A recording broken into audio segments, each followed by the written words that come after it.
Hello everyone, my name is Zach Miller. I'm here to talk to you today about the Levant, the Levantine region in the Middle East, otherwise known as Lebanon and Israel. By a show of hands, can anyone identify which of these nations on this map, granted, a little crude, but this is the Mediterranean Sea right here. I got Italy here, Egypt here. Can anyone identify where Lebanon is on the map? If I had to guess, it's 2 above Egypt. That is correct. That's Lebanon right there. In that same vein, this entire region, known as the Middle East, or the Levantine part of the Mediterranean, who can guess, by pointing again, which one of these countries would have ordained that this is now Lebanon? Italy, Egypt? Nope. France and Britain. So, according to an Arab News YouGov poll, 81% of Americans cannot identify where Israel and Lebanon are on our map, and additionally 17% of those people think that Agrabah from Disney's Aladdin is a real place. Now granted, as Americans, understanding the storied history of the Middle East is a very complex thing, whether through consistent years of propaganda, we all remember 9/11, we all remember the Bush years, and the necessary justifications to invade Iraq and Iran. According to the Encyclopedia of World History, the Ottoman Empire, upon its falling in 1918 after the First World War, the French and the British, who were directly engaged with combat with them, were left to devise the remnants of their territories. In 1918, the British Empire issued the British Mandate for Palestine, and the French Empire, or not an empire at that point, but the nation of France, issued the French Mandate for Lebanon in 1920. They initially established in the modeling of the current democracies that we all come to know and love, the French democracy with a bicameral legislature, that is to say, 2 parties. Within the Lebanese state, there was a lot of discord at first. You, of course, have multiple ethnicities and religious groups within this region, all stemming from this area, Greater Syria. Syria plays a large role in this. Within the nation of Lebanon and Israel, this whole area was called Palestine or Philistine historically, and was part of Greater Syria, part of the Ottoman Empire.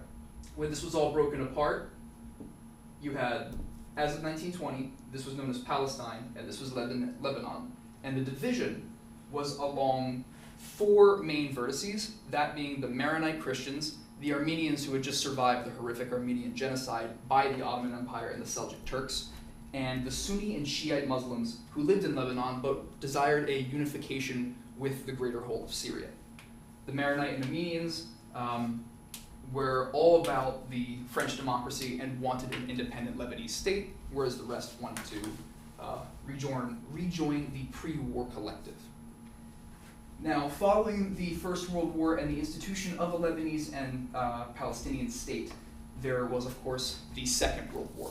And following the atrocities of the Holocaust and the Nazi occupation in France and throughout Italy and this whole region, in 1947, there was a UN mandate for a Jewish homeland, Israel.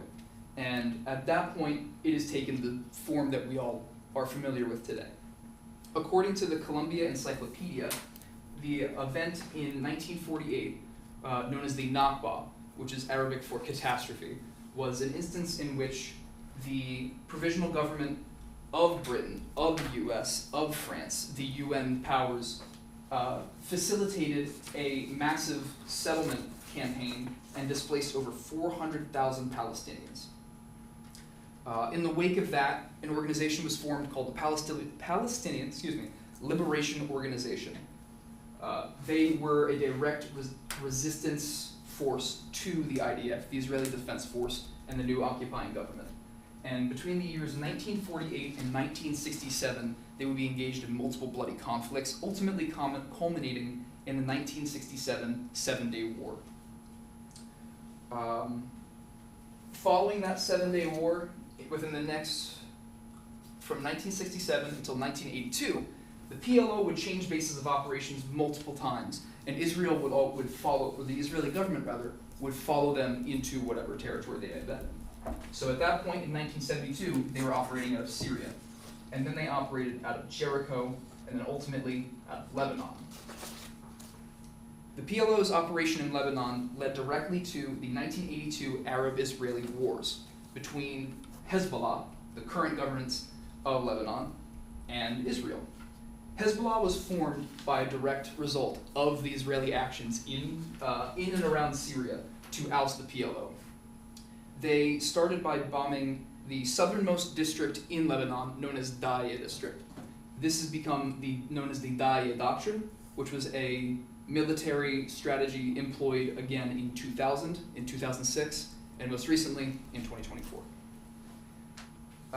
According to the Britannica Concise Encyclopedia, around 1982, only 18% of the Lebanese population supported Hezbollah, being a Sunni Islamic organization that had, through a secularist merged itself with that French bicameral legislature.